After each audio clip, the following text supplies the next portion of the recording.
Yes, this is your favorite show, Sports Unfolded, with your favorite hosts, Eric and Ron.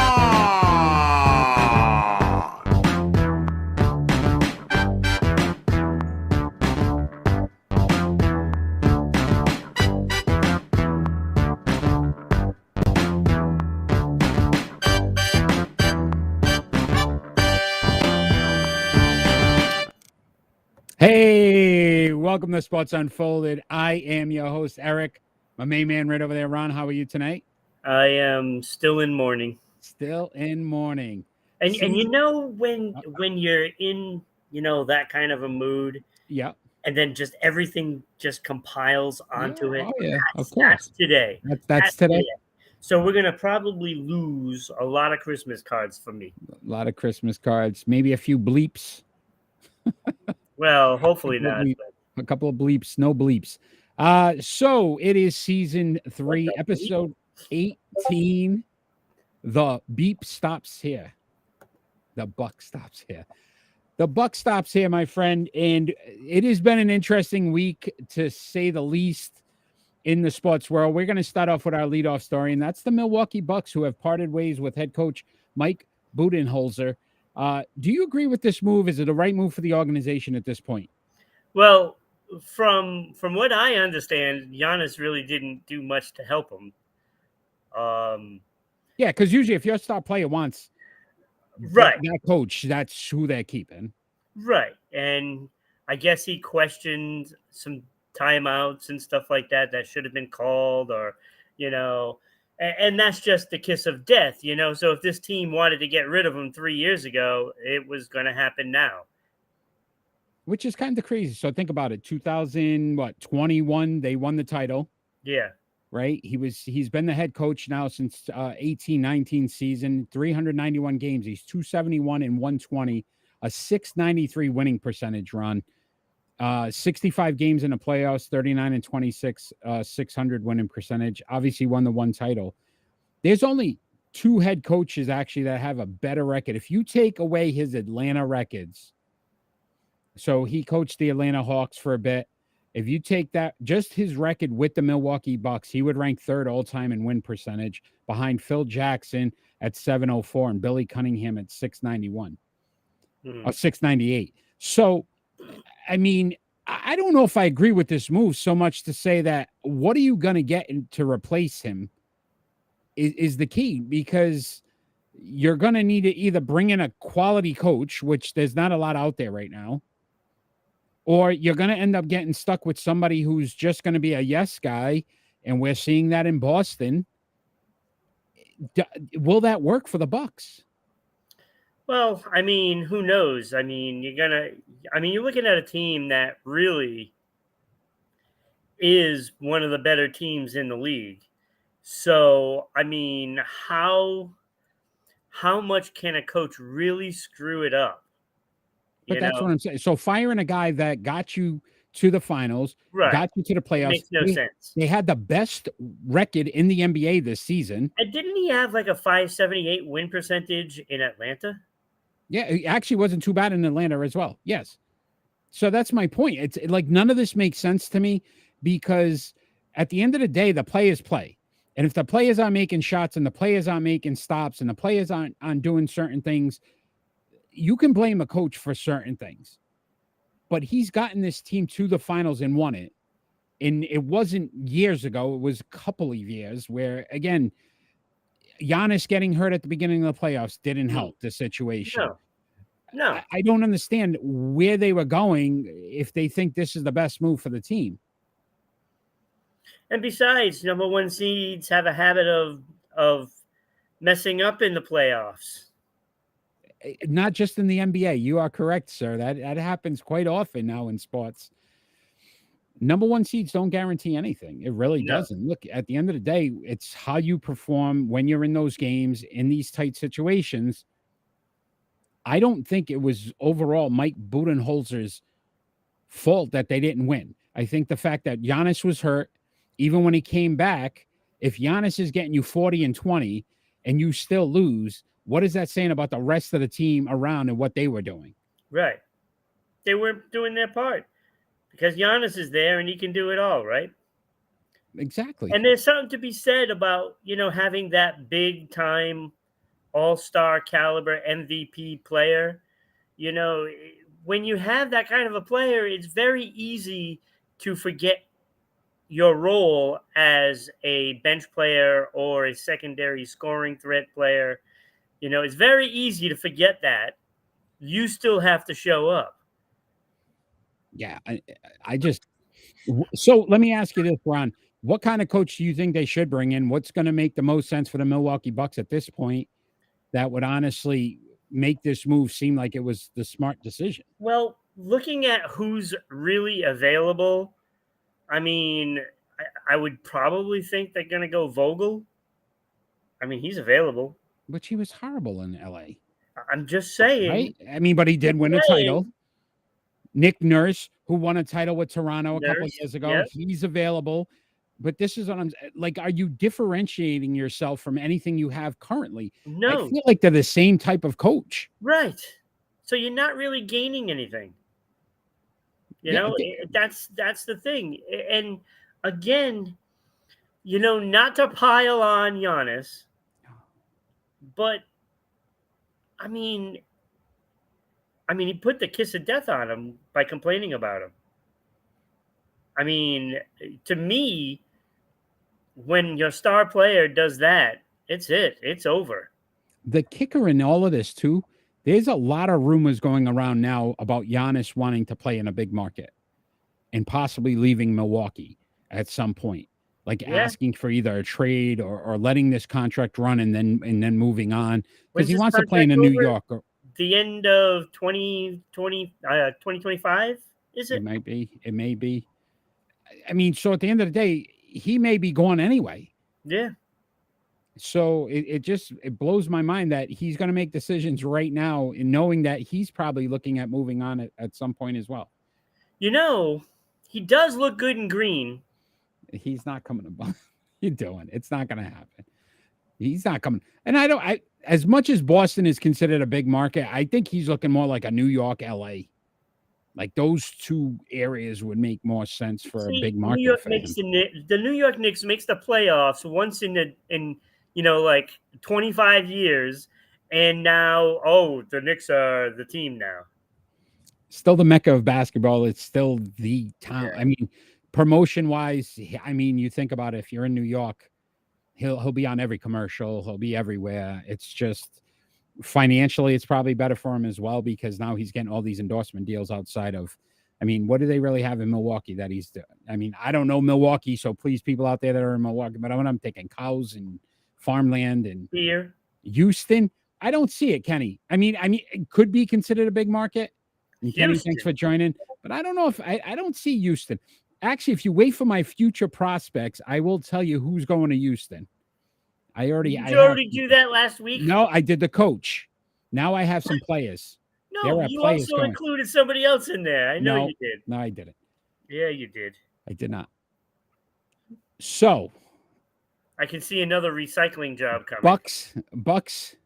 This do you think this is going to help improve them and win a championship in the next couple of years? No. No. So I think this if Giannis goes. Yeah. To Boston. Big mistake by the Milwaukee Bucks in both of our eyes. I can't see this being a legitimate move that makes them better in the future. So I obviously it depends on who they get too, but I don't think there's a lot out there. What are they going to go? Jeff Van Gundy? A guy, you know what I mean? But again, he hasn't won anything. Maybe Mark Jackson. I don't know how that man still doesn't have a job after the job he did in Golden State. And he got that team right to the edge. And then obviously Steve Kerr got lucky and inherited a team that was great. Mark Jackson might be a good candidate as well. All right, let's talk some NFL because there's a big story out there in the NFL. The attorney generals in both California and New York are investigating claims of discrimination by the NFL. Do you ultimately think this is going to hurt the league's image? Wait, well, their And I image know how already much you love sucks. Roger Goodell, so we have to make sure we got a nice picture of Roger Goodell. Their image is already terrible. I mean, let's face it. I mean, it's not going to hurt them. You know, But now it's they're talking about race claims of discrimination and talking about obviously, discrimination against females in the workplace. So they were really trying to gear some of their stuff towards women. Obviously, the league is probably predominantly African American, I would say. So there may be some issues with those players when this all comes out, if it is true and legitimate. I'm sure it's true. I mean, come on. You know, when you look at the makeup of the NFL, at the top, it's pretty much all white. And male. So they definitely are going to feel something of this. But is it in the long run, is it going to do anything to the NFL? No. Because 99% of the fans are still going to watch. Yeah, and that's the And problem. They're going to make money. Right. And you think it's going to take away from sponsors? No. No, they Because just signed that big deal with they're gonna YouTube. make sales. Yeah, they just signed a big deal with YouTube, right, for the Sunday ticket. So they get money there, right? Obviously, all their endorsement deals and everything else that comes along with it. And then you think about it, all these owners that have had these Now we're issues. gonna have to watch the games on YouTube now. If you get the Sunday ticket, you will. So again, you think about all the issues they've had with the Washington Commanders and Dan Snyder and how they tried to bury some of that. To me, I think at some point there's going to be fans that are just going to say enough's enough. And As great as the sport is, here's the problem though, Ron. You got the XFL, which is losing viewerships. Each week they said they've actually gotten lower. You got the USFL, which isn't very good either. You don't have another competitive league that's going to make this more challenging for them. So they're going to sit back and say, okay, well, what else are you going to watch? It's America's sport now. It is surpassed everything. That's what I was saying, Eric. It's not going to do anything to them. Yeah, sure. It'll give them, some bad publicity, and there'll be people probably protesting somewhere, but it's never going to amount to anything because it's not going to hurt their wallets. Yeah, they're going to throw money at some charity organization or some kind of, program that they want to roll out that's going to, and it's all bogus. And at the end of the day, how many times can they get away with it before somebody actually calls them out on it? And it's amazing to me that this continues to happen. Yeah, no, and it's going to keep happening because that's where the money is. For so many people. You think the United States of America wants to see the NFL fail? They don't. It makes way too much money for everybody. Yeah. Right? There's too many companies that are invested completely in the NFL that think about where they would be if the NFL didn't exist.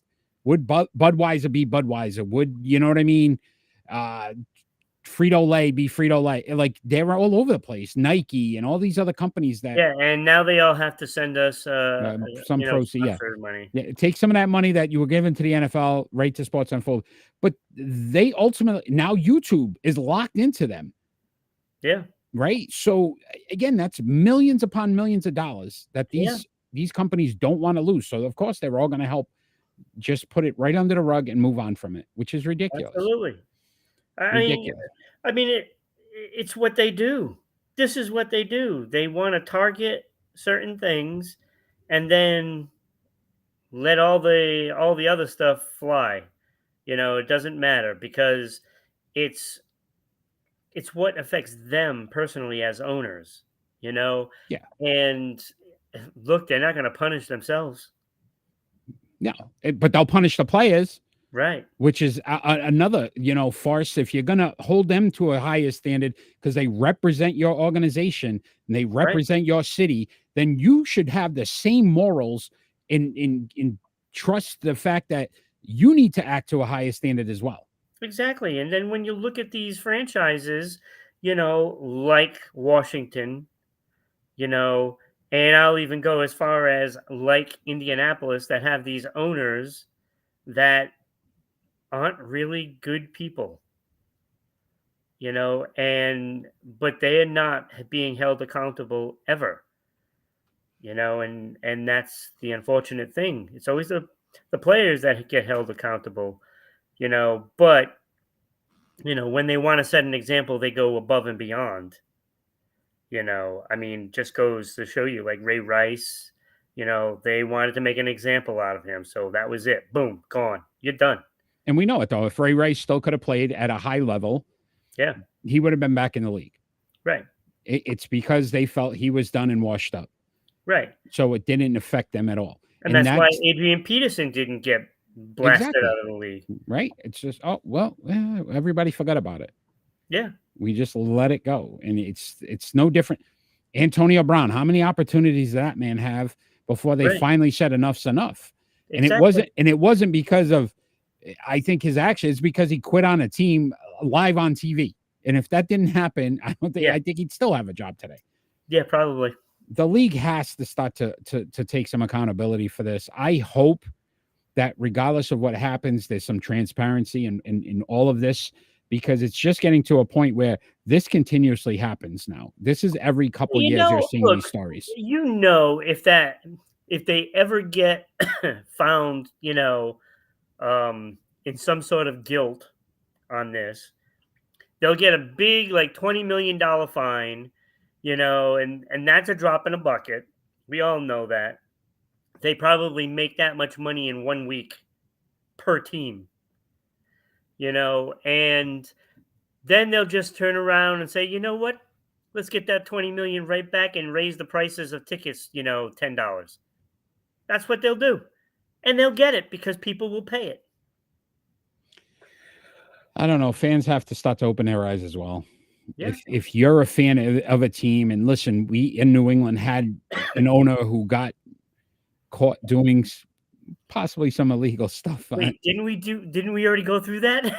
Right. So again, to my point, it doesn't go away. No. I think that's one of the first arguments anytime you talk to a different NFL team fan, and the first thing they bring up is Robert Kraft in Miami, in that situation. It doesn't go away. It sticks with your organization throughout. And to me, that's where, as a fan, sometimes you have to start to what's the most important thing to you? Is it winning at all costs? Or is it having an organization that you can at least be proud of, to know that they represent their city and the fans in the right way? Right. That's going to be the question that going forward, as how many fans at some point just start to say, all right, that's enough NFL. Good luck finding that team. Yeah, there's not too many that exist. Not too many that exist. All right, my friend, great NFL talk, but it is time for our triple play. Really? Grounded to third. There's one. There's two. There it is. It's a triple play. So tonight's triple play is actually these three players all led the MLB in home runs in 2005. And that was Andrew Jones, Alex Rodriguez, and David Ortiz. We're going to decide who we start, bench, and cut. I am first this week. Again, this was 18 years ago, hence season 8, episode 18, season 18. Season 3, episode 18. So 18 years ago. And I already know where you're going to go with this, but I am going to give you the legitimate way it should be. And it is starting Alex Rodriguez, who batted .295 in his career, over 3,000 hits, so 3,115 hits, 696 home runs, 2,086 RBIs, 329 stolen bases, 14 All-Stars, 2 Gold Gloves, 10 Silver Sluggers, 1 batting title, 3 MVPs, 3 Major League Baseball Player of the Years, and a one-time champion. And some suspensions. Okay. Still, the numbers are there. And on my bench, it has to be David Ortiz. 286, 2,472 hits, 541 home runs, 1,768 RBIs, whopping 17 stolen bases. I mean, the man could run. 10 All-Stars, 7 Silver Sluggers, 3-time champion. Andrew Jones, I loved him as a player. If you think defensively, the best one out of these three.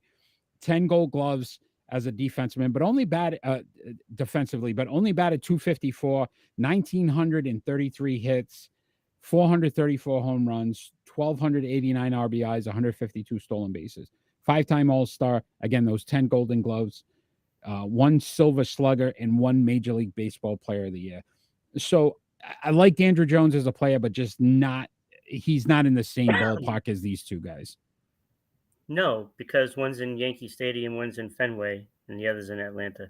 Actually, Andrew Jones played in New York twice, Well, 2 that's years. right, he did. Yeah, he did. So You're right. So he is in the same ballpark.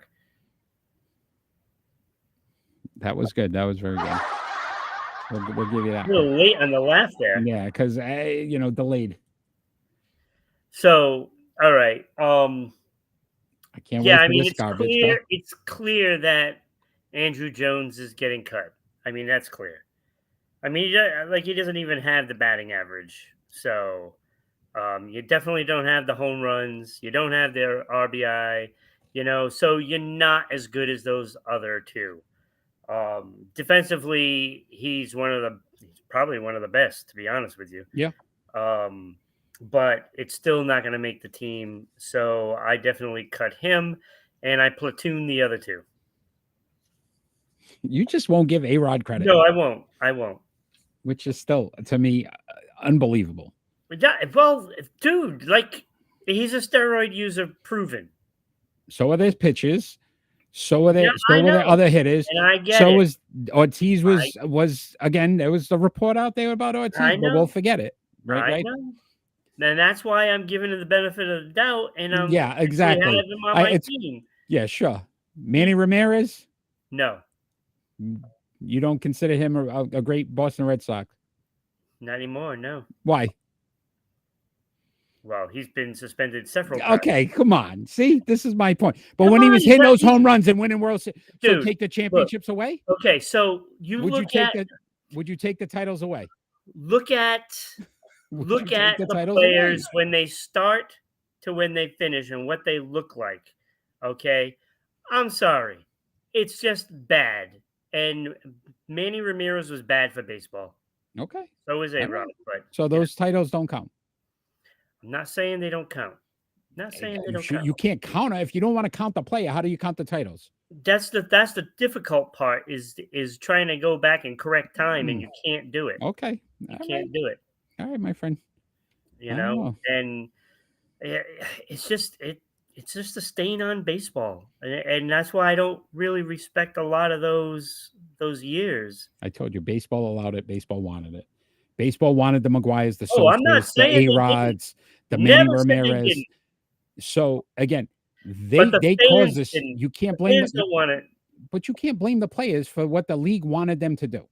You can't, because it was too rampant in that. Some players you can, and frankly, Manny is one of those players, because after it started ruining baseball, Manny continued to do it to try to stay on top. And that's just Manny being Manny, as Kenny says. Manny being Manny. Yeah. And as a Red Sox fan, I know Kenny is. I'm sure you guys are okay with all those championships, even though he was juicing at that point. We all knew he was done. That's the problem, because a lot of the players on all these teams were juicing. Yeah. And you can tell a lot of them. And I'll put players. I'm pretty blunt when I tell you a player. I don't trust Jeff Bagwell's numbers either. But he was never found. No. To do it. No. That's my point. So who do you count? It's a matter of an opinion, and except for those that actually got caught. Okay. And that's the tough part. Because there's a fine line with all these players. Hey, I was a Rafael Palmeiro fan. He was my favorite player. And when that came out, that was it. Done. You're done with me. You're dead. Yeah. See, I don't know. I can't fault the players for what the league wanted them to do. I really can't. It's no different than them. But this is why baseball is where it is now. But it was just like the NFL. I guess there was a lawsuit that got thrown out. Go figure, with all the money they have. But it was because they were illegally prescribing drugs to the players to make sure they get back on the field. Why? Because that's their breadwinner. They need the players on the field. It's an illegal substance. They were doing it. Everyone but Barry Bonds, you count, Kenny? You don't count or you count? So Barry Bonds, to me, he's the all-time home runs leader. No, I don't consider him the leader. I don't see it any different because I can't tell you who did and didn't. Babe Ruth took horse steroids. I don't know. So should I not count Babe Ruth? I'm just saying. There was a lot of rumors about that. Here we go. We could do this all day, every day. Yeah, you can. And that is the state of baseball. Ricky Henderson was probably on some kind of... Here it is. Amphetamines or cocaine or whatever the hell. Ricky Henderson, you're stealing 100+ bases every year.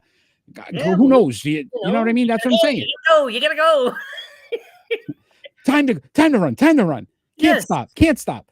Right? Like, come on. Yes, man. I just want, baseball to be a stable game, and it just hasn't been for the last how many years? 20? And I would say this then, if we're going by your logic, and I do this every time to you, then Tom Brady's a cheater, and we can't count anything Tom Brady did either. Okay, so let's move on. What has nothing to do with it? He cheated. He did something to benefit himself. No, it came out that it wasn't deflated football. Not 100%. Not 100%. Just saying, the report that came out a couple of years ago said that no, and he was getting fed tapes, so they knew the defensive calls because they were taping sidelines. Yeah. So Tom Brady had an advantage. Cheaters. They're all cheaters. Anyway, let's talk some NBA, my friend. Okay. Let's talk some NBA because I'm glad Kenny's on. Let's bring up Chris Paul. Believe it or not, Chris Paul has suffered a groin injury. He's going to miss the next few playoff games for the Phoenix Suns. Does this destroy their chances to advance this postseason? They weren't going to anyway. Right? Started to feel that way as I looked at the numbers. Stop thinking that with Chris Paul it would be different. No, it won't. It won't be different. In game 1, he played 28.9 minutes. He had 9.5 points, 5.5 assists. Well, if you average out the games, and 2.5 rebounds. Cameron Payne so far is averaging 3.5 points, 1 assist, and 2 rebounds. That's his backup. I'm going to tell you right now, they're in trouble. And at 37, even if Chris Paul can come back in game 5, 6, if they're still alive, what's he really going to give them? Averaging? Who? KD. What's he averaging? 25, I believe. 27, somewhere in there.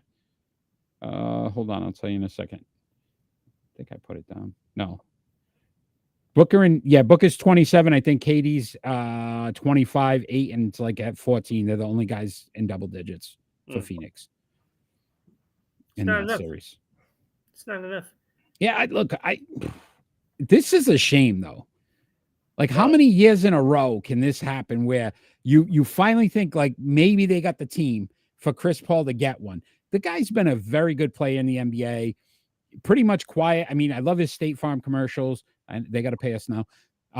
But it just seems like you cannot. He walked on that crack, man, because he's got some bad luck, or under a ladder, or the black cat crossed though, because it seems like it's consistently happening now to him every year. Every time they get to the playoffs, he's out because he can't win. He doesn't know how to win. All right, Adrian over here. A little Rocky going. I could hear the music in the background. You can't win, Rock. I guess I'll have to die trying. But you know what I mean? Like, would you not want to see him win? Honestly, though, like if there was a player right now, I'm saying, win a championship. Why not? Why? I don't want to see him win one this year. Based on KD. I don't want him to win one. I don't know. I just feel like Chris Paul. I thought this was the time. This was the year. It's not the time. And I told you it wasn't the time. He's done though. Does he retire? Like, where are we looking at with Chris Paul now as his future in the NBA? Is this about it? Like, do we say it's probably done? Could be. He's 37 years old. I mean, how much more does he have? You can't count on him to be there 100%. If you're getting 60% of Chris Paul during the regular season, he's not going to win the same thing. It's the same issues. These guys can't win. It is as simple as that. You know? Oh, stop hating Ron. Look at Kenny. And Kenny's your biggest supporter. Kenny, I'm just like stating facts. worships, thinks you I'm walk on stating water. facts. And the fact is that Chris Paul can't win. He cannot win. You know, because he can't even hold up in the playoffs. Like, how many years in a row is this now? It's got to be 3 in a row. If I'm not mistaken, this is the 3rd year in a row, I think, that he's had some injury in the playoffs. Yeah, look, it's it. It's done. He's not winning a championship. I don't understand too, because you got the best insurance company in State Farm. They can't take care of him a little bit better and make sure that he's on the court. I'm a little confused by that. But let's keep this NBA theme going. We're going to talk about these 4 series that are remaining. We'll start off with that Denver-Phoenix series. Denver's up 2-0 in this series. Your thoughts on what we've seen so far in this series? Phoenix now, obviously the injury to Chris Paul. Jokic averaging 31.5 and 17.5 rebounds. 4 other guys in double digits. Can Denver be stopped? Can Phoenix stop them enough to even? No. Is this a gentleman's sweep, a clean sweep? What do you think? It's like Phoenix is allergic to playing defense. Like, really, what the only thing stopping Jokic would be if his driver didn't bring him to the game. That would be it. That's how you stop him. You gotta take out the driver. You got a bad Uber. So Nuggets are averaging 111 points per game. The Suns only averaging 97 in the 2 games. So you think about from a defensive standpoint, that's almost 20-point difference. And you wouldn't expect that from Denver. So Denver's defense has actually stepped up here in the playoffs in this series. Yeah. That's important. They probably studied the Boston-Brooklyn series last year. That's how you stop them. Right, Kevin Durant, right? Make him have to do more than he's probably capable of doing at this point in his career. Yeah. And they're out rebounding him 45 to 38.5. So you look at the board, you thought Ayton might have been, but he cannot compete with Jokic and what Jokic is able to do. And you're getting so many different guys on Denver that are actually contributing and scoring. Phoenix's problem.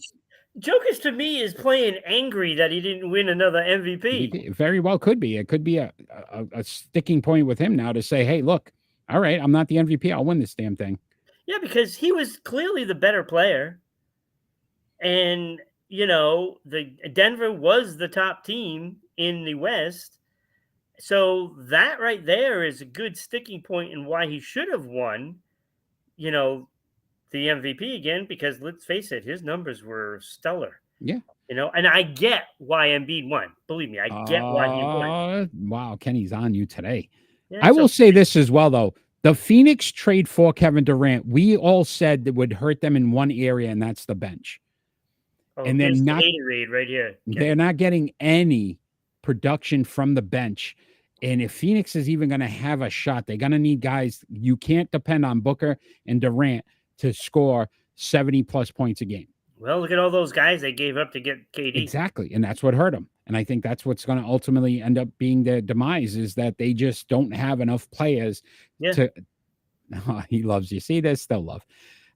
But that ultimately might be Denver's very deep. Denver can bring 10 guys at you, where it looks like Phoenix has got Green, the coach, is only using his bench sparingly in these playoffs. He's by far averaging the least amount of minutes with his bench players. So he doesn't even have confidence in the guys he's bringing off the bench. So if you're going to if you're going to try to go 5 versus 10, eventually you're going to tire out every game. So also in the West, it could be a sweep. Also in the Western Conference, we got Golden State at the in the Lakers. That's tied 1-1. Game 1 close. LeBron and AD pulled that out. Blowout in game 2. Golden State came roaring back and just took care of business. What is your outlook in this series? Because I thought originally you were going to start to see it a little closer. Lakers looked old yesterday and looked tired. Yeah, I think we're going to get a lot of that. Look, I mean, just Davis can't put consecutive games together, and that's a problem because that's the only way you're going to get rid of Golden State. You have to put consecutive games together, and you have to take it to them, and you have to make Golden State really one dimensional, and you have to take everything. I mean, obviously, you're not going to be able to take every shot away. I mean, let's be honest. So you have to take everything else away except for that long distance shot. And if you can do that and at least put some pressure on those shooters, then you can have some hope in the series, right? But if you can't put any pressure on those shots, they're just going to just drain them all game long, and they proved that in game 2. And I think that's going to be a similar thing for game 3, 4, 5. If it goes, more than that, then I think we all have to start to realize the greatness of Steph Curry and yeah, what he's able to do now. And people can question the position because there were a lot of people want to put him the greatest point guard now of all time. He's by far the greatest shooting point guard of all time. There's no question in my mind. That's not So a doubt. the key is now if Clay can continue to be Klay Thompson, the Splash Brothers, and not just the Splash, right?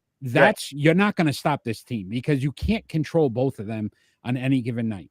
Right. And and what Draymond Green did, defensively against this team, I mean, come on. Yeah, like it shouldn't happen. Not with the size difference. They should not be out rebounded. I mean, for only a handful of rebounds from your top dog, and that's inexcusable. And we have to realize LeBron James, 38 years old. Yeah. At some point, listen, Father Time gets to you. He can't do it all. Exactly. And I think Not this is where game out. To your point, they need AD to be 30 and 20 guy every single game, and he can't. And can I say one thing? Load management to me in the NBA it's proving this season to be even the dumbest decisions ever. Because look at Kawhi Leonard and what load management did for him. He ended up out in the playoffs. Yep. You've rested LeBron, you've rested AD. They didn't play much during the regular season, and yet they look tired now running with Golden State. Right. So what does load management really do for you? Nothing. And again, you mentioned Curry. When he's got these players that come in for a playoff series, he just steps up, right?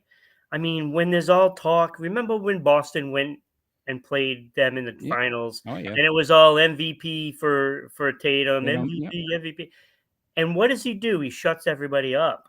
He put him to sleep. Steps up, and he has an unbelievable game. That is a championship. There's a lot of Michael that is in Curry, believe it or not. Yeah, I mean, they're two different styles, but that dog championship trait. Yep, absolutely. You saw it against Sacramento. He was not losing that series. No.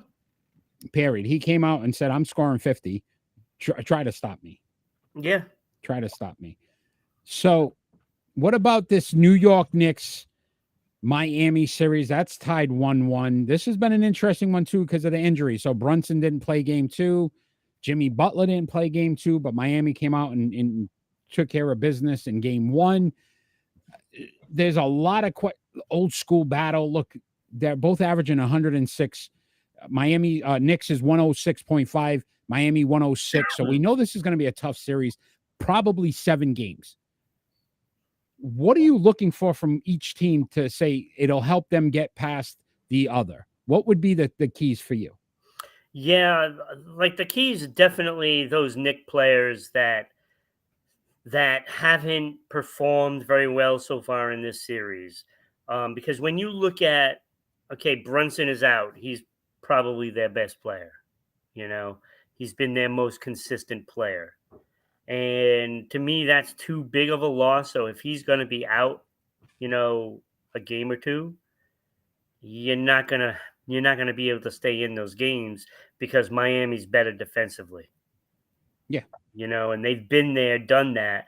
Again, this is that experience that Sacramento faced, and the Knicks are doing the same thing.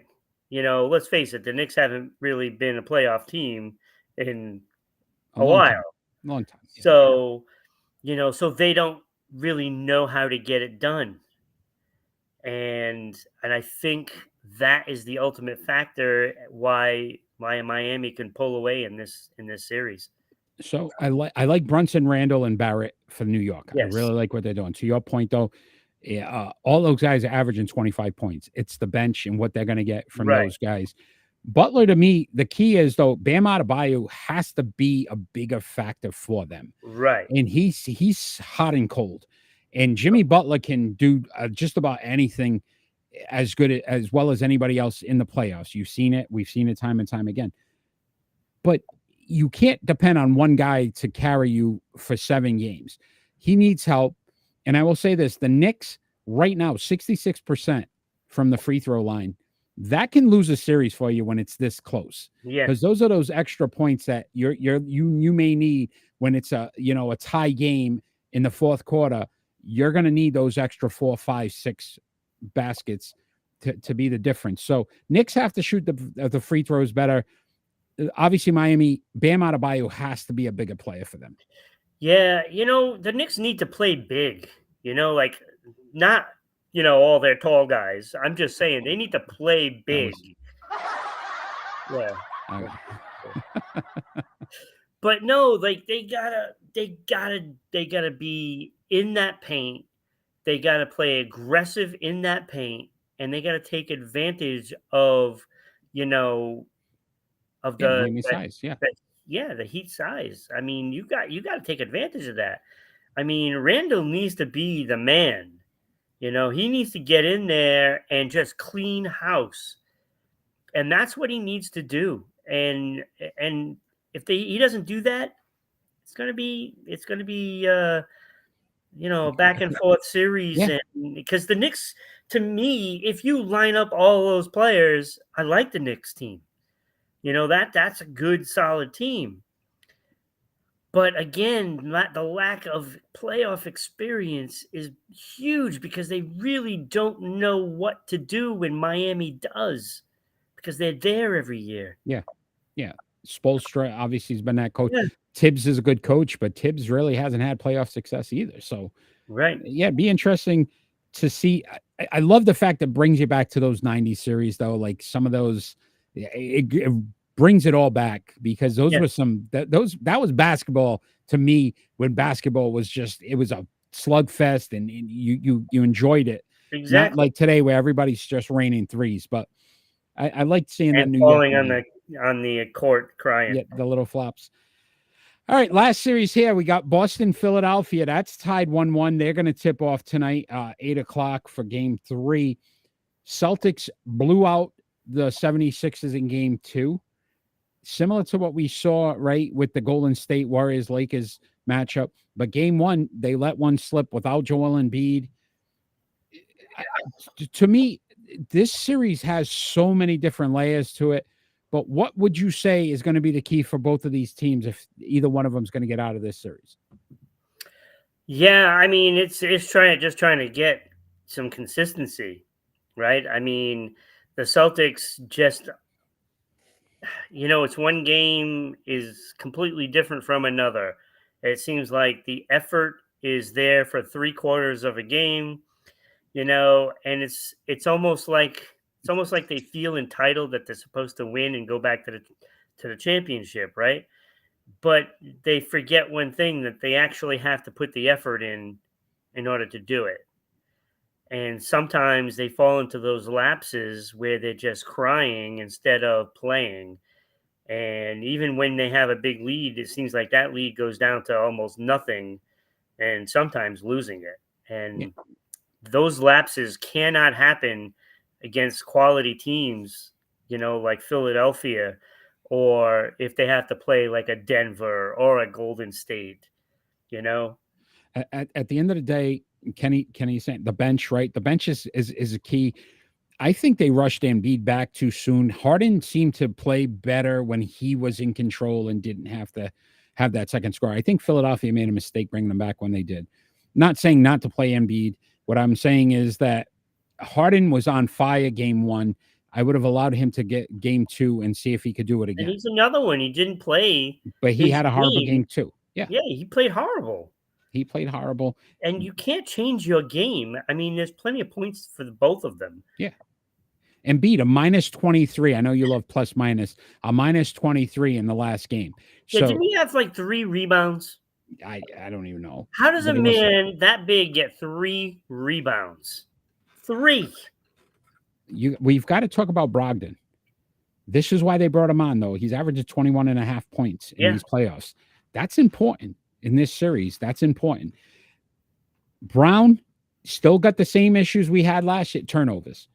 Yep. We're seeing it. We're still seeing it. And I'm telling you, I feel like we're rehashing last season's playoff run. Yeah, where this is what I was just saying. I don't know. I don't know if they have the killer instinct. I still don't see it. I think they should have taken game 1. They could have beaten Atlanta sooner. I feel like we're basically watching the same movie again, and we're going to see the same results. And it's a shame because, listen, this is a very talented team, and we don't know how much longer they're going to be together. We don't know. It's starting to get closer and closer to us thinking it's not going to go. Yeah, I got a feeling that all things are going to change over the winter. Oh, summer, not winter. Summer. So let's talk some Major League Baseball, my friend, and we're going to talk about which team is in more trouble so far this season. Would it be the New York Yankees or the New York Mets? So both teams obviously starting off in some rough shape, to say the least, when it comes to a record. But if you have to look at both these teams, is there one team you think is in more dire straits than the other? Yeah, I would have to look at the Yankees, and it's just clearly because of the other teams in the divisions, right? I mean, with the Mets, yeah, you got Atlanta, and if Philadelphia turns it around, I'm not really worried about the Marlins for them or Washington, but the Yankees have a little bit more of a difficult division. I mean, you've got the Tampa Bay Rays who are just playing lights out, and Baltimore is doing basically the same thing. And then you still have Boston and Toronto to contend with. And, so I think the road is more difficult for the Yankees. Now, with that being said, the Mets, their pitching has been subpar. I mean, it's at the bottom part of the league, 20th of baseball, actually. 20th in ERA overall, 4.61. Yeah, that's not good. And this is a staff with Scherzer and Verlander. That's rough. So the injury to what's the closer's name? I can't even think of him right now. Edwin Diaz. Yeah, so they obviously are missing that because everybody has to take a different role, and that's leaving a hole in the bullpen, and that's extending arms as well. And that's just that's a bad sign. And what happens when they lose another guy from that bullpen, and they're going to be a mess. So I agree with you, right? The Mets, 16-16. They're 6 games back of Atlanta right now, but they're second overall in the NL East. So there's still some ground. Boston, the Yankees are 9 games back of Tampa Bay right now, and they're last in the AL East. Yeah. So they've got more work to do. The only benefit right now is their pitching staff is 6th in ERA at a 3.53. But after Garrett Cole, who's 1.35 ERA, I mean, he's having a great year right now. Right. Is Domingo Germán, who's at 4.46. Randon, again, another injury. They pushed him back. So you think about the money they threw at him. Judge, this was my fear going in when they signed the big contract. He has never stayed healthy except for last year. During his contract year, he's out. Yeah.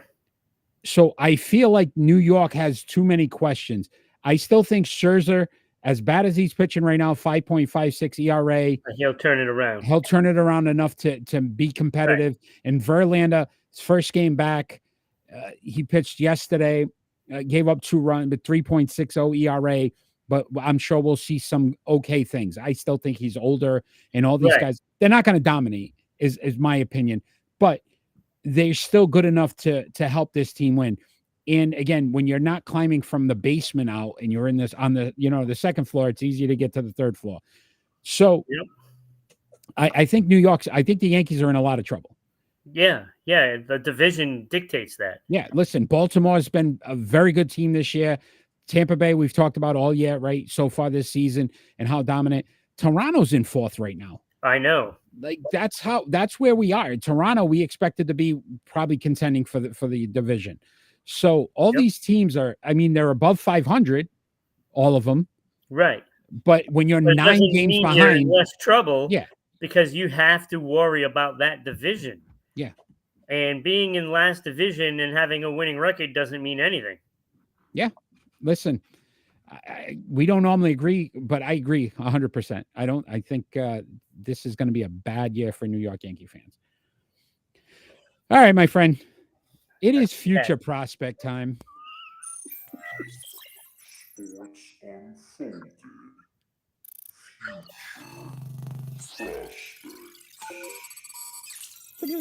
Future Prospects is the segment where we both make 2 bold statements that we feel will happen in the future. We broke out our crystal balls and we decided to say, okay, we're going to look into the future in the sports world and what's going to happen. I will start us off.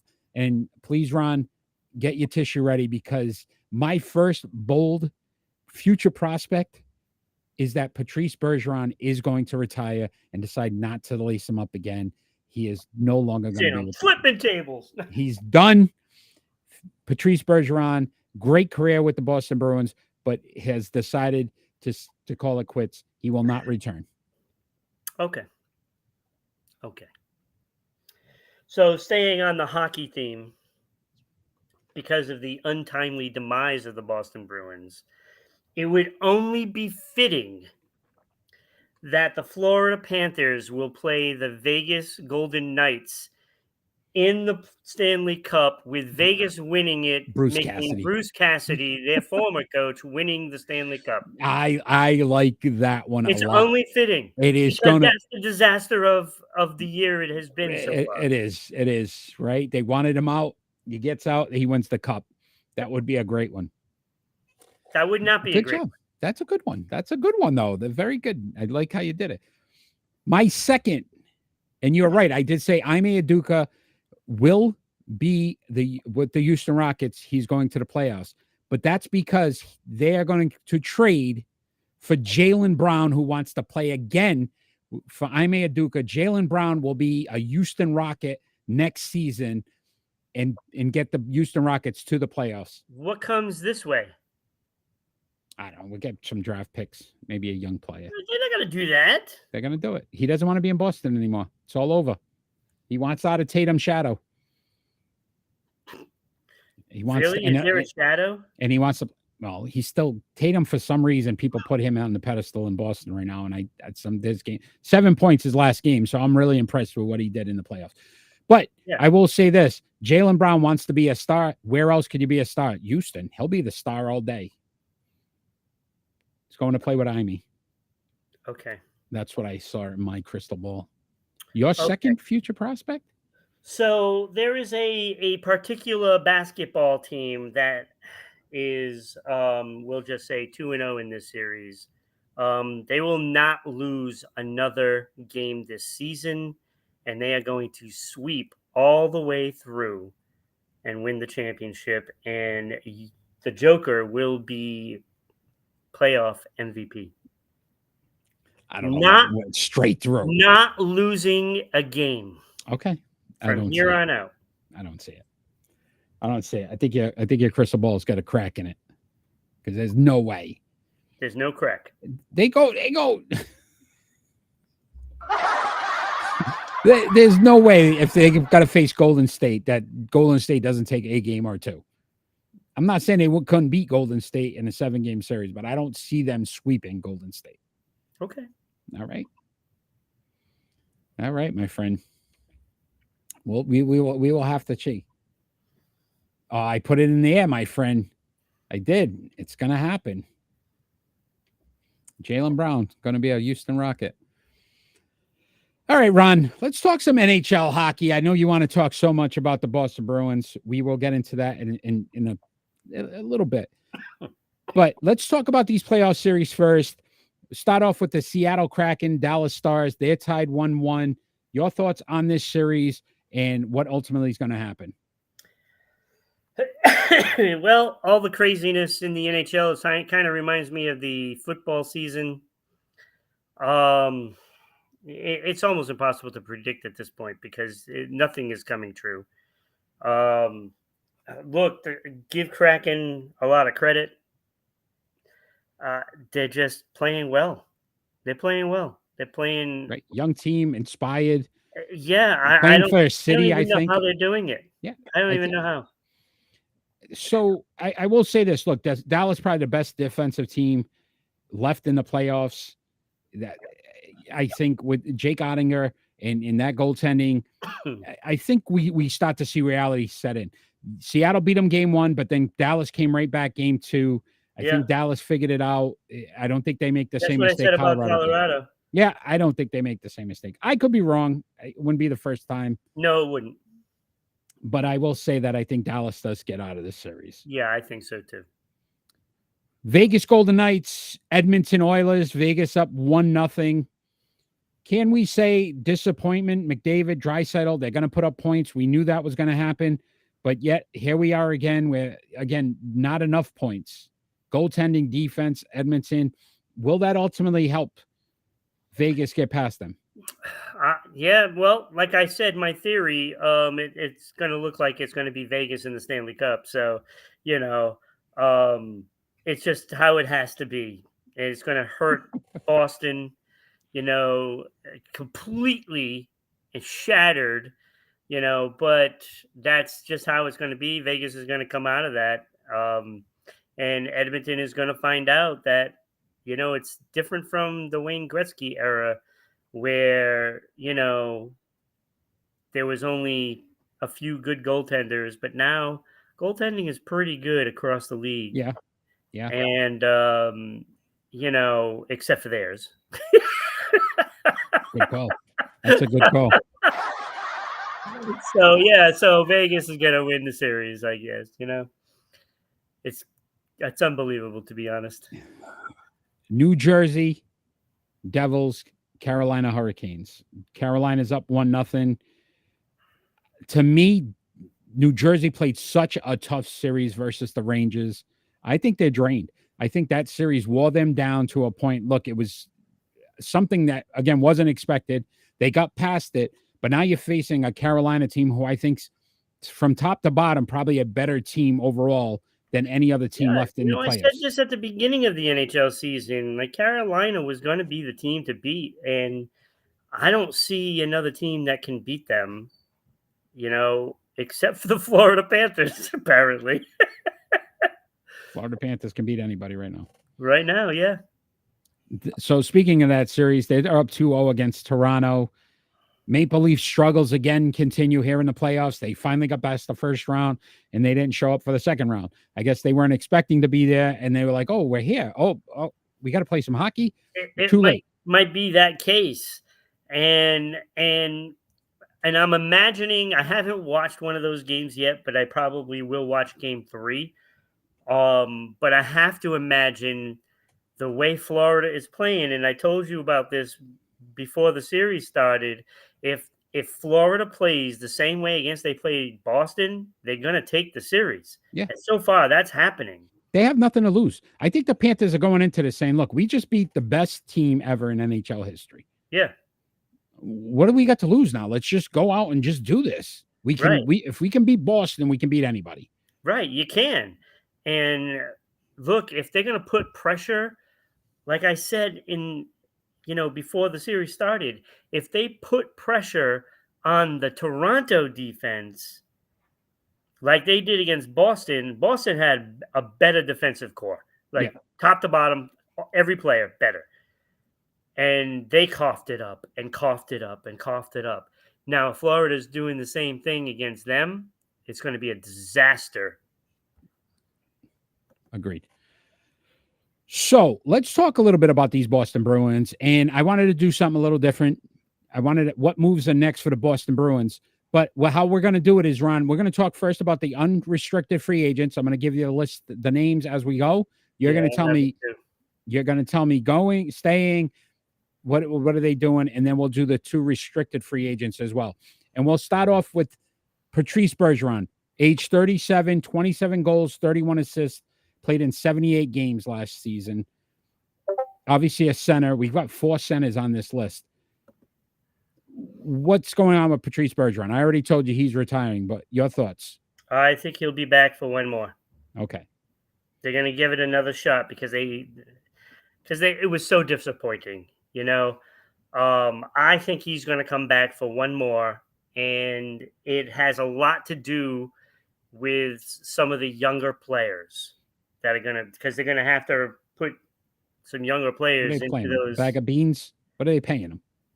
A bag of beans. Okay, because he'd have to take another massive pay cut. David Krejci, 37 years old, 16 goals, 40 assists, played in 70 games, obviously at center as well. What's going on with Krejci? I think he's done. Krejci done. Retires officially again. All right. Thomas Nosek. Gone. 30 years old, 7 goals, 11 assists. Done. 66 games last season. Done. Yep. Well, I mean, you look at what he's getting paid, you know? I mean, 1.75. I mean, he's going to be getting paid almost Bergeron money. So they're gonna need to let him go. They're not gonna take $2 million and sign him to stay. That's not happening. Okay. Let's talk about some of the wingers. Tyler Bertuzzi, 28 years old, 4 goals, 12 assists in the 21 games he played with Boston. Get back to him. Do him last. Okay. And there's a reason for it. Nick Foligno, 35 years old, 10 goals, 16 assists in 60 games last season. Gone. Garnett Hathaway, 31 years old, 4 goals, 2 assists in the 25 games with Boston. Gone. Defenseman Dmitry Orlov, 31 years old, 4 goals, 13 assists in the 23 games with Boston. Save him for with okay. Save him with Bertuzzi. Clifton Connor, 28 years old, 5 goals, 18 assists. Done. Okay. It's not even a question after the game that he had. Okay. So you want me to go into the restricted free agents and then go back to the last 2? Was that everybody? That's all the unrestricted free agents. So let's go back to Orlov. All right. And so Orlov and Tyler Bertuzzi. Okay, so here's the thing. With all the players that are signed, they will have $10.5 million, you know, give or take a couple of thousand for the salary cap. Okay. Now, $10.5 million isn't a lot of money, but the Bruins will sign either Bertuzzi or Orlov. They're going to try to sign Bertuzzi, but obviously, if that goes up to $6 million, that's a little tough. And he made 4.75, and he showed you what he can do in the playoffs. Yep. So he might price himself out of Boston. But they're going to give it a shot, and they're going to probably offer him 5.5. And whether he takes it, you know, is another story. He might, because of what the team is, you know. And you know, I mean, they're going to lose a lot of players here, but you know, but if they do that, then Orlov won't resign, and then you have room for Bergeron, and you'll have room for all those young players that'll have to come up, you know, because that's it. If you sign either Orlov or Bertuzzi, all those other guys are not coming back except for Bergeron.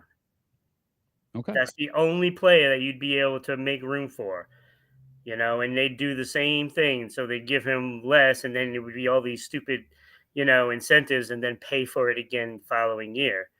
And with Bergeron, that's worth doing, kicking the can a little, because you kind of have to. I mean, that obviously the faceoffs are big, and and just his defensive capabilities. So, even though it didn't help in season this year, but Okay. that's what I think they will do.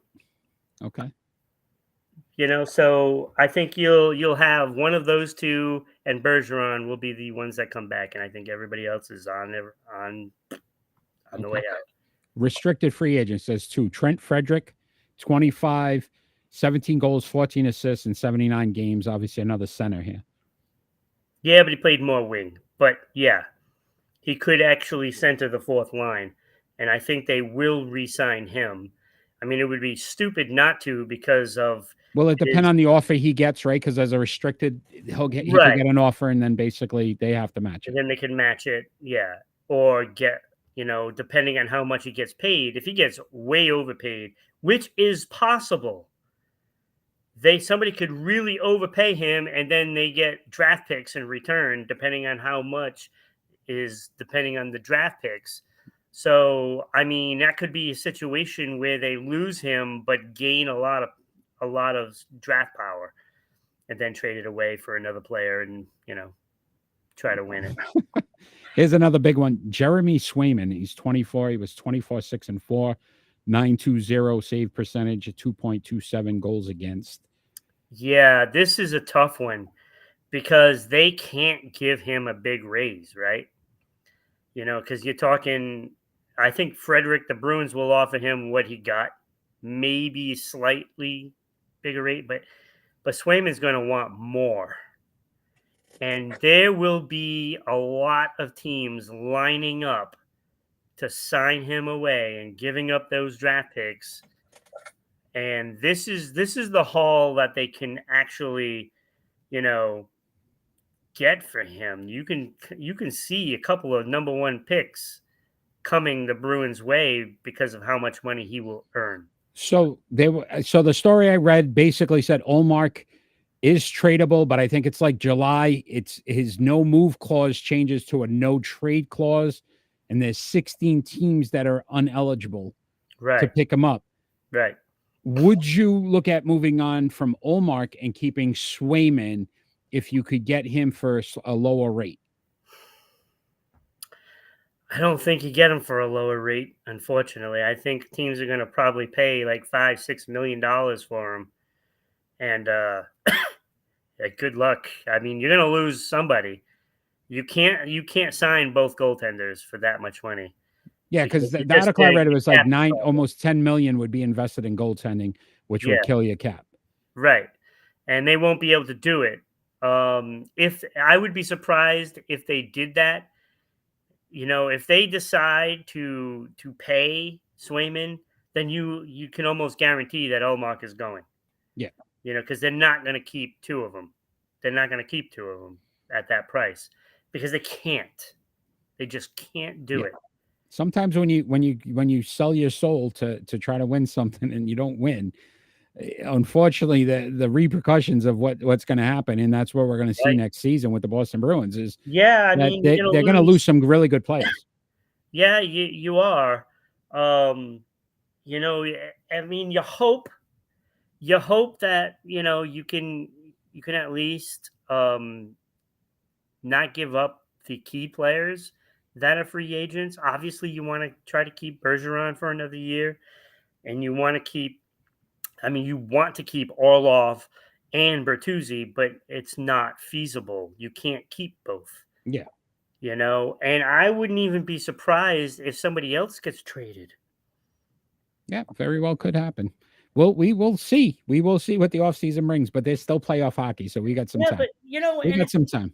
With the Bruins, I mean, they're not in terrible shape here. Now let's be honest. I mean, glass half full from Ron. Glass half full. Well, I mean, if you get Bergeron back, you're in better shape. I mean, obviously, right? Even if they don't get Bertuzzi all off, they're not bad because you have Beecher and you have Steen that are both center ice. And if you only need, and you might not even need that if you keep Frederick, but I would probably think that one of those guys are going to make the team next season, and whoever gets that center position in the fourth line, I mean, how are they going to do any worse than what Noshik is? I mean, really? And then you have Lysell. Lysell could play with Charlie Coyle and possibly Frederick if he returns. I mean, that's not a bad line. That's a good line to start the kid. You know what I'm saying? Because you got two good defensive players that can also play offense, and I think that is the perfect spot for him. It's the perfect spot. Okay. So they're not devastated, and they got Zaboral that's ready to play. It was just a numbers game because of Olaf came to town, so he got put on the side. So I think they're okay. I think they're okay. All right. Now, will they be as good as they were this year? No. I look forward to our NHL preview show because I know how exciting it will be, especially depending on what happens this offseason. Yeah, I'll be excited. All right, my friend, it is pick and roll time. Kenny, hopefully you're still around. You'll enjoy this one. It's time for Well, he is saying it. and roll. So our pick and roll is from the 2005 MVP candidates from the NBA, and that was Steve Nash, Shaquille O'Neal, Dirk Nowitzki, Tim Duncan, Allen Iverson. These were all the top 5 MVPs. Steve Nash won the MVP that year, actually. So we're rating them from 5 to 1. I will start us off, and I am going number 5, Steve Nash. 1,217 games, 14.3 points, 3 rebounds, 8.5 assists in his career. Shot 49% from the field, 42.8 from 3, 90.4 from the free throw line, best on this list. 8 All-Stars, 5 assist titles, 7 All-NBAs, 2 MVPs. But when you look at the other guy's numbers, he by far had the least amount of awards or stats combined. At 4, this one hurt me. Allen Iverson only played in 914 games. So you think about his career and how short it was. 26.7 points per game, though, was the most on this list. So he scored the most out of these 5 gentlemen. 3.7 rebounds, 6.2 assists, 42.5% field goal, 31.3 from 3 points, 78% free throws, 11 All-Stars, 4 scoring titles, 3 steals champs, 7 All-NBAs, a Rookie of the Year, and an MVP. But neither one of those guys won a championship. The Ron method. So at 3, I went Dirk Nowitzki. 1,522 games, played the most games out of everybody on this list. 20.7 points per game, 7.5 rebounds, 2.4 assists. Shot 47.1% from the field, 38 from 3, 87.9 from the free throw line. 14 All-Stars, 12 All-NBAs, 1 MVP, 1 championship. This is where it got really tough. It's almost like flipping a coin for me. But I went Shaquille O'Neal at 2. 1,207 games played. He averaged 23.7 points per game, 10.9 rebounds, 2.5 assists, 58.2% from the field, which was number 1 on this list. But obviously, when all you're doing is dunking, that makes it a little easier. And not Tim, by the way. He shot a whopping, you ready for this one, Ron? 4.5% from three-point range. He made 1 in his whole career. 52.7 from the free throw line. 15-time All-Star, 14-time All-NBA, 2-time scoring champ, 1 Rookie of the Year, 3 All-Defensive, 1 MVP, 4 championships.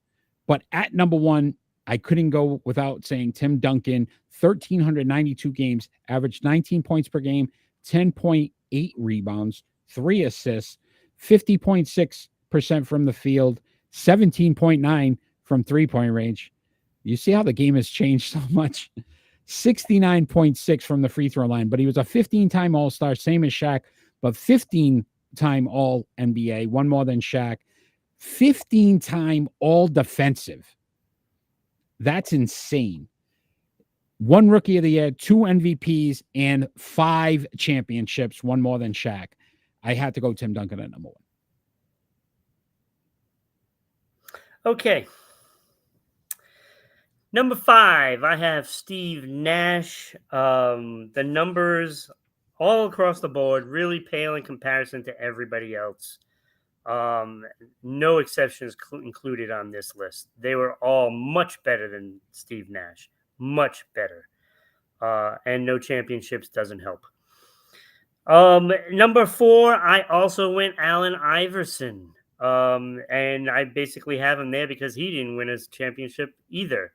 And, somebody that super talented and it just couldn't do it. And I found it kind of odd that he only played like 900 plus Yeah. games.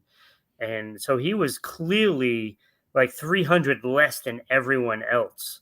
So I put him at number 4. That 26.7 though, man, That's on the list. He could score. He could light it up. was a talented individual. I really wish that he could have. Well, I don't wish that because I don't want Philadelphia to win, but Well, here we go again. just saying it like it is, right? Wow. You just slapped Philadelphia around. Oh, yeah, I didn't quite do that, but yeah. All right, so number 3, I have Dirk Nowitzki. You gave all those numbers, pretty impressive numbers, of course. The 14 All-Stars, 12 All-NBA is pretty impressive. But again, doesn't have what the other 2 gentlemen ahead of him have, and that is more than, one championship. Agreed. I mean, these next 2 guys pretty much define the NBA for all those years that they were in it. Shaq, I put number 2 as well. I mean, he's the diesel, man. He dominated that center position probably as well as Bill Russell did. Mm-hmm. I mean, what can you say? And plus, he's an individual that you actually can't help but like, really. Yeah. Wow, Kenny doesn't agree with our list. Yeah, well, that's why Kenny's not here. Wow. He could come on, and he could voice his opinions on all these things, but I don't know what to tell him. I mean, the numbers are the numbers. I mean, you're talking about Shaq with 4 championships. That's more than all the other guys, except for the one ahead of him, Tim Duncan, with 5. I mean, I think Shaq is a much better scorer. The offensive ability with Shaq was just unbelievable, but that defense, that Tim 15-time all defensive. 15. I mean, that is ridiculous. I mean, his whole career, did he miss a year that he didn't get that? Like, I don't think he did, right? My face is hurting. Oh, so that was Kenny that we smacked? Yeah, that was a little Kenny smack. So, yeah, so I had it the same way as you, Eric. So it can't be that bad. Not bad, buddy. Not bad. Crowd loves it. The crowd loves it. Yeah, crowd screw up any adult fans. I am glad. Yeah, nobody with any brain watches us. So, okay. That's not true. It's the best damn sports show. Except Kenny. Kenny's got a little brain. Except when it comes to predictions. Kenny, I'm glad you're on because Kenny, me and you stunk last week. Ron just didn't stink as bad. So you picked up a game, Ron, but we had a rough week last week in predictions, and we're gonna bring those up because real of the quick. NHL, dude. The NHL killed us. No, bring it up, my friend. Bring up that chart. Let's see what we have here. Afraid to. And I went 3-6. Kenny went 3-6. Kenny back at 500. We knew that was going to happen at some point. And you were 4-5. We are clinging to staying above 500, Ron. So we got to have a good week here somewhere in between this. But if you are on live right now and you want to give your predictions as well, make sure as we're giving you each game, just tell us who you'd pick. But Kenny, you need to make up some ground here, my friend. Let's get back on the winning ways. So we're going to start off with tonight's game. Boston Celtics at the Philadelphia 76ers. This is game 3. I'm going Boston here. I think Boston has some momentum for game 2. They usually go up and then they end up like getting soft in giving a team an extra game or two. So they'll win tonight to go up 2-1 in this series. That's provided you're correct. But I am also going to go Celtics, so it's probably going to happen. All right, you're at 55. I'm at 54%. Well, neither one of us are really bragging right now. Tomorrow night, you got the New York Knicks at the Miami Heat. That's game 3. Again, this series tied 1-1. Do we know the status on Brunson and Butler? Right now, I think they're both playing. At least what I'm hearing, that they should be able to go. All right, I'm gonna go, and I'm gonna go Knicks. Going Knicks. All right. Oh, Kenny went Knicks as well. Oh boy, I'm in trouble. And I went Miami. So I'm going Miami here. This will be the week that Kenny does well. There we go, Kenny. Also tomorrow night, you got the Golden State Warriors at the Los Angeles Lakers. This is game 3. Again, this series tied 1-1. I didn't like the way the Lakers looked. I think Golden State's going to want to prove something on the road early just to kind of show their dominance. I think I'm going Golden State here.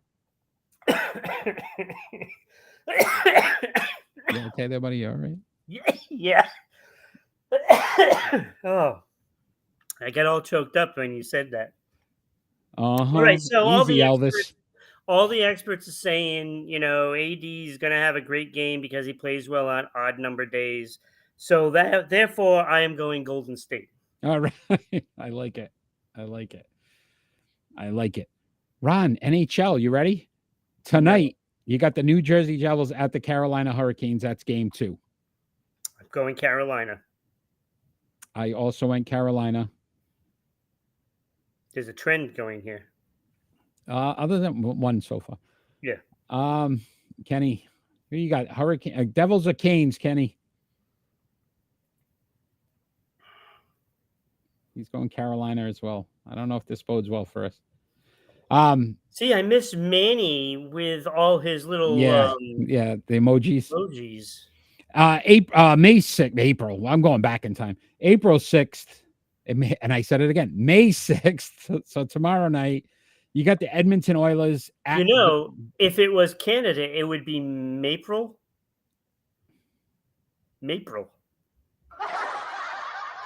Like maple. I get it. Edmonton Oilers at the Las Vegas Golden Knights. That's tomorrow night. I'm going Vegas because that's just the way it has to be. Okay, good reason. I like it. That's the insight you only get here at Sports Unfolded. Nowhere else. No, I'm referring to the fact that it's Bruce Cassidy. I went Vegas as well. I think Edmonton's they're going to give up too many points. May 7th, we have the Dallas Stars at the Seattle Kraken. Again, game 3. This series is tied 1-1. I'm going Dallas here. I still think they're a superior team. I think the Kraken's run is over. I think Dallas as well. I think you're going to get a big game out of Robertson. I think he's just going to light it up this game. I'm even going to say he's probably going to score 3. Okay, I like it. May 8th, you got the Los Angeles Dodgers at the Milwaukee Brewers. This is a 3-game series. Yeah, I'm going to go Milwaukee on this one. Okay. I know the Dodgers have been playing better of late, but I think they're going to get beat by the Brewers 2 out of 3. So okay, I went Dodgers here. They have been playing really good baseball. I think they're on their trend up now. They're going to stop playing more consistent baseball.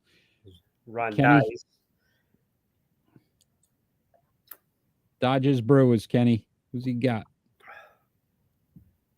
He's got the Dodgers. The Dodgers. All right. Also, Major League Baseball on the 8th. Tampa Bay Rays at the Baltimore Orioles. That's a 3-game series. I'm going Baltimore here. As well as Tampa Bay's playing, they seem to struggle against the teams that are playing well as well. I'm going to go Baltimore here. Plus, they're at home. Yeah, I went Baltimore as well, because it all ties into my my Good plan. my future prospect from last week. So I'm hoping this is the week that all those teams I said Would be in get to first be in place. first place. And on May 7th, we got USFL action. New Orleans Breakers at the New Jersey Generals. Well, I look at it this way: New Jersey has to win something, so they're going to be winning the USFL game. That's a slap to New Jersey. All right, I went New Orleans here. I went to Breakers. They're undefeated. They're 3-0. New Jersey's 2-1. I'm probably not going to watch this game, so I'll let you know who won it. But well, that's a slap to the USFL fans. So you just lost Christmas cards from those two teams. I'm not really upset about it. I wouldn't be too much. Missing out on 3 cards is not a bad thing, right? I literally, Kenny pretty much went down the line all the way at all the away teams except for Carolina. Wow. He literally picked Kenny, you are the man going out. Look at you. Look at you. Ron, it is final thoughts time. But before we do our final thoughts, can you tell all the wonderful people out there how they can continue to watch, follow, and support our show by sponsoring? Why, sure, Eric, I can. It is just as simple as sending an email to ribroadcasting.media@gmail.com. We can send out all the information, but really the big thing that you need to know, it costs less than going to your coffee establishment, getting a large coffee and a donut. Very, very well said. Listen, we'll continue to look for sponsors. We're reaching out. We will get one. It is coming. Sports Unfold is going to get a sponsor. That's our goal for this year. Yeah, and if you're a light bulb company, it would be awesome for you to sponsor the final thoughts. Get that little light bulb up there. Yeah, because we're very thoughtful with this. We're always prepared and ready for our final thought. So I am first. What am I saying? Right. So it's a slap at you. I actually have 2 again. I know how much you love when I do this. Oh my God. But both of these are actually kind of sad stories, so I apologize ahead of time. But I did want to wish or give our condolences to the Shaq Barrett family, whose 2-year-old daughter unfortunately passed away. Araya died in a tragic accident, drowning in the family swimming pool. She was the youngest of the 4 children. I guess recently I'd read too that her birthday was only a couple days ago. So unfortunately, they are human beings, these athletes as well. And I know sometimes as fans, we decide we want to tear people up, but they have families and things happen. And that's an unfortunate tragedy. And I also wanted to give a shout out to Luka Doncic.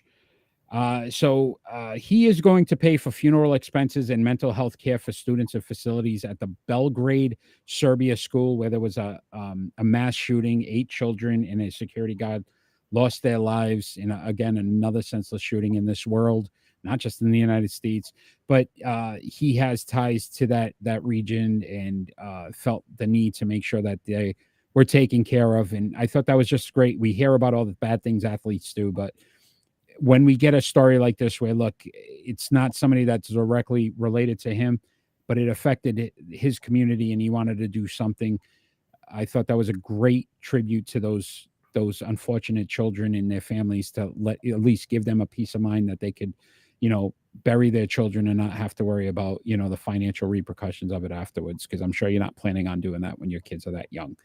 So great job to Luka Doncic for doing that. And, prayers go out to those families as well that lost their loved ones. Yeah, I was going to touch on something similar to that, Eric, but it was more of a general thing.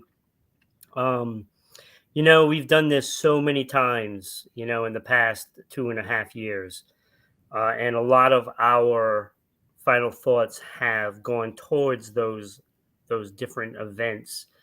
And I mean, it's just as simple as, I think it was Texas with the guy that shot 5 neighbors. Yes. It like you're in your yard and then you can't You can't even be there. It's getting to the point where it's just so ridiculous, and politicians just don't want to reach out. Really, I mean, they just stick to their guns, no pun intended, and they just side with, you know, not changing anything. It doesn't take much to change something. We're not trying to take anybody's rights away. We're trying to just make it safer for people to be anywhere at this point. It's not even safe to be in your own yard now. Mhm. And if something's not done, then why are we even bothering? Agreed. And frankly, I want to bother. Yeah. I want to be able to enjoy going to a sporting event, or, to a park, or to a movie, or to a club, or wherever you want to go. You want to be able to enjoy these things. But if something doesn't change, we're just all going to be home from now Yeah. on. It gets hotter and hotter. And I think, listen, I agree with you. We're not a political show. We don't, No. but I will say this. We're not trying to take people's rights away, but your children have the right to go to school Yeah. and come home. Right. That is something we have to start to really look at and Absolutely. realize as well. So, Ron, I want to thank you for tonight. Again, the buck stops here, episode 18 of season 3. Kenny, as always, one of our best and loyal fans, also does a lot with the NBA with us on our basketball rankings and shows. So we appreciate all you do for Sports great show. Unfolded. My NHL hockey guru, who's absolutely doesn't look like a guru this year with everything crazy that's going on, but it's been a wild season. I look forward to watching these playoffs this week. We'll check in next Friday, and all we ever ask for is peace on earth. Have a great night, everybody. See you next week.